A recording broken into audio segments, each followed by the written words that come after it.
Hello, what's up mga katigs? Alright, may dumating na naman na parcel. Naku po. So, ang parcel na to is nagkakalaga ng 2,279. Walang ya.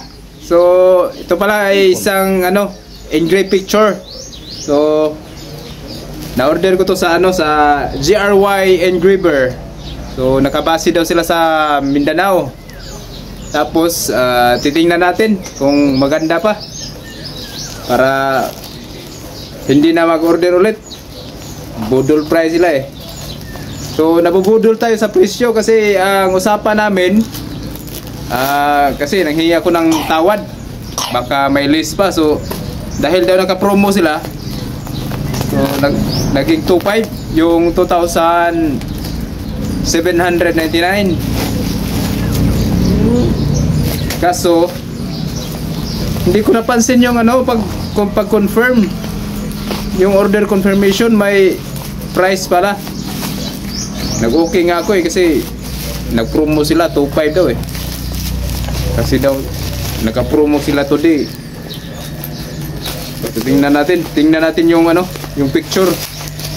Walang yayo, nabudol ako sa presyo.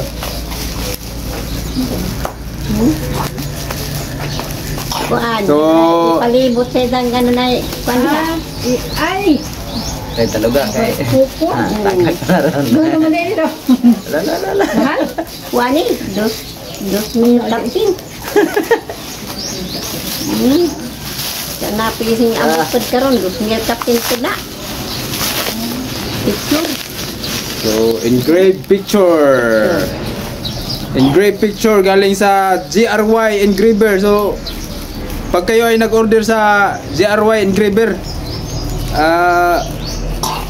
bantayan nyo yung pag send nila ng confirmation order kasi nag-iba yung presyo eh. Kaya hindi ko na rin napansin kasi usapan namin is 2.5 lang. Tapos naging 2,799. Kasi nga daw naka-promo sila, nanghingi ako ng list. Yun nga, nag 2.5. Pero pag confirmation nila, bumalik sa sa original price. Walang ya. So titingnan natin. So sobrang balo talaga.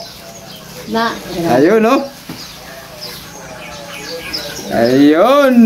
So may may tatlong keychain na to. Pero parang sulit na naman. Parang maganda eh. Kaya nga ako nag-order kasi nagandaan ako sa pag-engrave.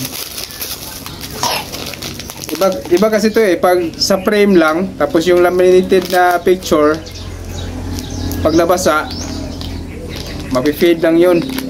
Walang hindi maganda. So, balot na balot yung nila. So, ito So, ito yung tatlong keychain. Libre daw to pero kasama na to sa bayad eh. Nasabi lang na libre. Ito yan. So si Baby Bensis at saka si Lablab yan. Tapos si Baby Bensis. Yan. Tapos Doctor dito.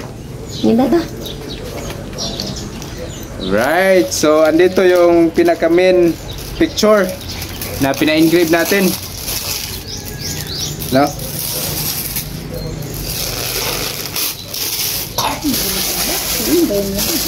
Engraved picture. Ayun Sakay mo nagkakabaw din. Ayan. Sakay dito natin nagkabaw. Ayan. Sakon na sila o yan. Yun Saka nang pagkulang silang uyab anak. Aw katlunin guys. Ayun Mo nagsakay kabaw? Oo. Nagpabilin ang kabaw. Ayun So ang ganda. Parang tunay. Ang ganda talaga. So ang kalabaw na to is in-engrave ko to kasama yung kalabaw kasi ito yung kalabaw namin na namatay na tamaan ng niyog sa kasagsagan ng bagyong Odette. So ito yung memory namin sa sa kalabaw namin. At saka buti na lang nag-iwan siya ng isang anak. Kaya ayun, naging naging dalawa na ngayon. Tapos buntis. Yan. Oh. In memory sa aking kalabaw. Itong kalabaw na to is napakaba ito eh. Ito yung ginagamit namin sa pag-aararo. Yan o. Ikaw na nga diya. Yan o. Ang ganda. So titingnan natin kung hindi ba ma-feed yung yung picture.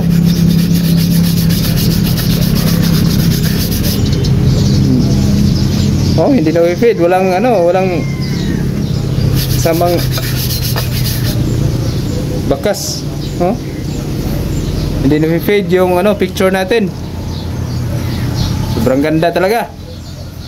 So kahit nagkamali tayo sa presyo, thank you pa rin sa sa GRY Engraver.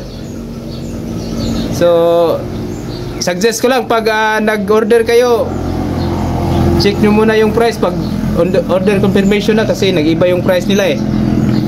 Kaya naka-disappoint dun sa sa presyo. Akala ko 2,000 lang babayaran ko nito, naging 2,299 pa. So kulang yung kulang ulit ng nagkulang tuloy yung pira ko. You know? So this picture was taken sa Palayan. So yung sa panahon ng prenuptial namin ng asawa ko. Yan. Sobrang ganda. Yun no? Nasaan ni mo betang? Hindi babaw. Yun. Alright, so maraming salamat. So sobrang ganda. So pag nag-order kayo sa sa GRY Engraver, paki-check na lang sa pag nag-confirm na, order confirmation, kasi nag-iba yung presyo nila eh. Paki-check na lang. So yun lang, hanggang dito lang yung vlog natin. So nandito yung mga kasama natin sa pag-unbox ng ating engraver picture. Si Ronald, si Ate Siri, og si Mama, og si Dong, Opaw. Okay, so maura to. Salamat.